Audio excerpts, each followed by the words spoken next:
The Artemis II mission resulted in a new influx of players for Kerbal Space Program, or at least veteran players returning again to the beloved space simulation game. So for all those new or returning players in 2026, here's a video to show you how to turn a game from this into this.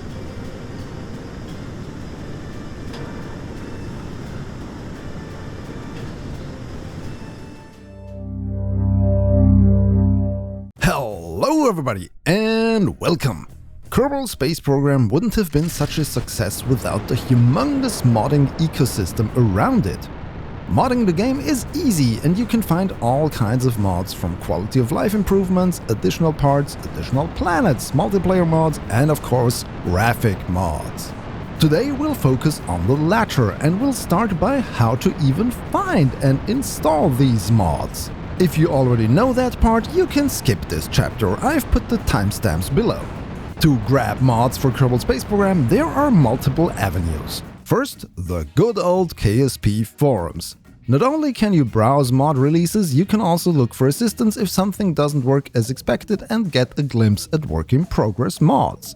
Then there's SpaceDock. Go to spacedock.info in your browser, select the KSP section and browse or search for the mod you want to try out. Manually installing the mods from either of these sources is easy. You download them and extract their content into the game data folder within your KSP installation. Then launch the game and hope everything works. Because the more mods you use, the easier it is to lose track of occasional mod dependencies or to stay on top of updates. Which is why I recommend CCAN if you want to have a lot of mods like I do. The forums in SpaceDock are great for browsing and reading about mods, but CCAN, the comprehensive Kerbal archive network, is fantastic for maintaining your local mod installs. Yes, plural, because since KSP is DRM free, you can just copy and paste your installed folder and have multiple installations. You could, for instance, have one for multiplayer, one for planet packs, and one vanilla for the stock experience. CCAN grabs all the available mods for your installation, or you can tell it to also offer mods for older versions of KSP if the mod hasn't been updated in a while but still works. Search for and select the mods you want to install, and CCAN will check for dependencies and grab those as well, which is really neat. It also suggests mods that might fit the ones you selected. Now that we have the basics of how to get mods explained, let's dive into the visual mods that I use. And if this type of content is to your liking, please make sure you subscribe to this channel for future videos. I cover KSP, its spiritual successor Kitten Space Agency, and space stuff in general. And now, clouds! As much as I like a blue sky as every other person, having a cloud layer makes the KSP experience just a lot more immersive and realistic. The mod EnvironmentalVisualEnhancements does just that. And while it in itself is great, there is a much cooler version of this. Stock volumetric clouds by KSP modding legend BlackRack, who did such good work on this that he was hired for the KSP2 development team and is now working on Kitten Space Agency. Combine this with other mods like Scatterer and Deferred rendering, which we'll talk about later, and you get an immersive gaming experience in a more than a decade-old game that rivals current titles. And yes, this includes rain and thunderstorms.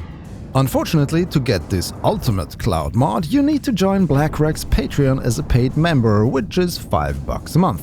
You can of course just join for 1 month and immediately cancel once you have downloaded the mod. There is a whole discussion we could now kick off around the concept of paying for mods in general, but in this specific case, we're talking about an almost 15-year-old game and a modder who has contributed to making this game better over many years. To me, at least, the price of admission is worth the return. And speaking of mods by BlackRack, I'm going to sum up a couple more of his in the next chapter, which I decided to call Better Lighting. In this part of the video, I want to talk about 3 mods: Scatterer, Deferred Rendering, and TUFX. 2 of these were developed by the already mentioned BlackRack. TUFX was made by ShadowMage. Scatterer, as the name suggests, focuses on atmospheric scattering of light. You see, light behaves a bit differently in the real world than in many computer games, and Scatterer helps KSP to get closer to reality. It also makes the game much more beautiful, resulting in these so-called God rays, and the mod also adds better ocean surfaces. Deferred rendering is more subtle, enhancing the look of textures within the game and also adding ambient lighting and reflections. Those rain puddles here, those were made possible with this mod. To really get everything out of this mod, you also need TUFX, the Textures Unlimited Special Effects mod by ShadowMage. It enables you and other modders to add post-processing effects to how KSP is being displayed. This can range from very subtle changes to even making everything black and white. BlackRack offers a TUFX profile to use in combination with his mods that you can just put into your game data folder to take effect. Speaking of effects, let's talk about something that's a little hotter. So it's time to feel the burn! Now that we have the skies all lit up, let's take care of the things actually creating light, and heat, and smoke. I'm talking about engines, but let's also talk about re-entry, because what goes up must also come down at one point. Regarding the engines, Waterfall is a mod that gives us much more realistic engine exhaust effects. Not only that, for some engines you can decide whether or not you want them to use a hydrogen and liquid oxygen or methane and oxygen fuel mix, resulting in different engine plumes. On this test vehicle I have used all three options, and you can immediately see that two of them have MAC diamonds at sea level while the third does not. And once you get higher up, the plumes change until you are outside of the atmosphere and you get this wide cone of engine exhaust. When using jet engines, you can see how the exhaust heat changes the air around the engines if you have Waterfall installed. Pretty neat! Something not related to heat but to speed is the domain of the mod VaporCones. Once you exceed the sound barrier, you will see a shockwave forming on your vehicle, also known as Mach cone. As I mentioned, there are more fiery effects once you get back down, which is where Firefly comes into play. This mod creates breathtaking re-entry effects once your vehicle hits the atmosphere at speed, just like we're doing here with this capsule. Not a lot more to say about this than just look at it go! While this particular vehicle is going to splash down in the ocean, many times you will touch grass, more or less quickly. And yes, there is grass because of surface modding. Probably one of the best mods to increase your surface exploration experience in Kerbal Space Program is Parallax. This mod adds better surfaces and surface scatter elements to planets and moons, which results in a gaming experience that is a lot less bleak than the unmodded game. While it is more realistic to turn surface scatter collisions on in the mod's configuration file, it does make things a bit more difficult when you want to get around with rovers, say on Duna or the Moon. But ever since I discovered it, I haven't played KSP without this mod. To me, it is now an essential companion for enjoying the game. Parallax was developed by Lynx, who, like BlackRack, has joined the development team for Kitten Space Agency and is working his magic over there now.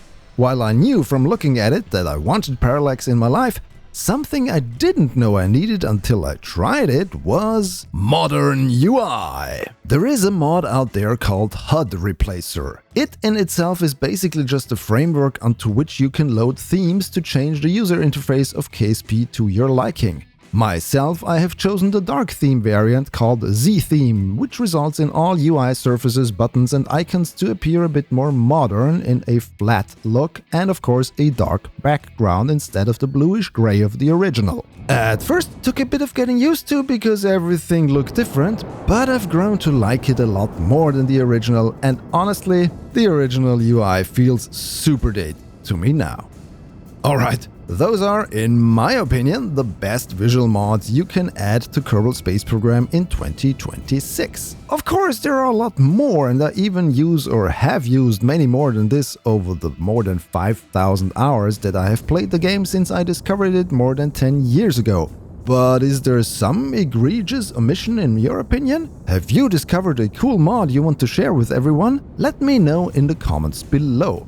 I'll also post a full mod list of what I currently use in the video description. And while you're in that video description, there are also links telling you how to become a channel member here on YouTube and a link to my Patreon. For a small contribution, you can watch all my videos ad-free on the latter, and if you sign up for the higher tiers, your name will show up here, together with all of these wonderful people. Thank you so much for your support. While KSP is no longer in active development, some of the original developers and various modders are currently working on Kitten's space agency, as I have already pointed out during this video. I am actively following the development of that game to find out if it really does live up to the promise of spiritual successor to Kerbal Space Program. So far, what I have seen is very encouraging, but a lot is still up in the air. As I said in the beginning, stay subscribed to find out what's going on there, as I will continue to update you. But for now, it's time to oogle a bit more at modded KSP.